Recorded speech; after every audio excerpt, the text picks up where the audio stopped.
শুরুতে জানাই DJ master Robin এর পক্ষ থেকে প্রীতি শুভেচ্ছা সঙ্গে অভিনন্দন। শুরু করছি ভয়ঙ্কর স্পিকার চেক, ভাইব্রেশন ব্যাস। তাই বক্সের আশেপাশে হার্টের রোগী থাকলে দূরে সরে চলে যান, না হলে বিপদ হয়ে যেতে পারে। এর জন্য সেটআপ চালক কিংবা কমিটির সদস্যরা দায়ী থাকবেন। रेंजर मध्य आसबें ना। लो भाई, एक और विरोधियों को मिर्ची लगने वाला एक और डायलॉग आपके सामने, लो सुनो। डीजे मास्टर रबिन যার নামে এলাকার সব গুন্ডা বদমাইশের রাতের ঘুম নষ্ট হয়ে গেছে।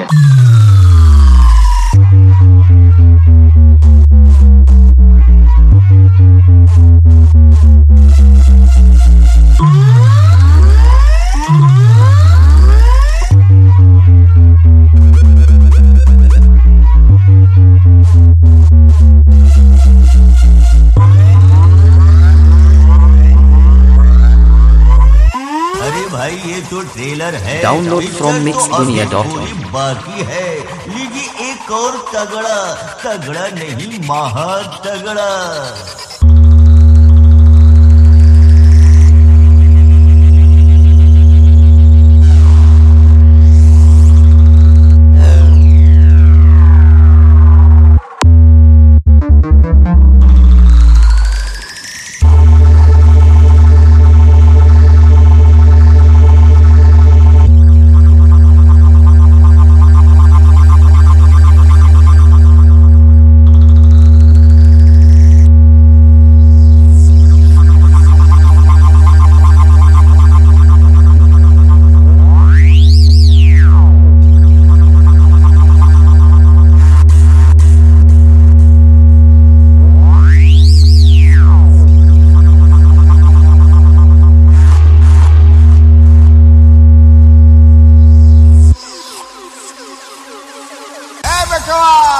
हमसे कंपटीशन ना कर, ना है तो तोर पैजामा गील हो जाए।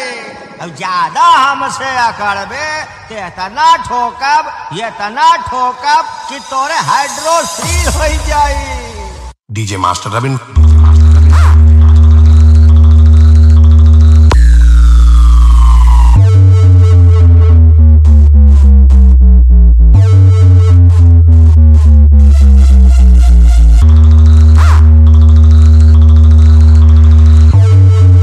Download from mixdunia.com।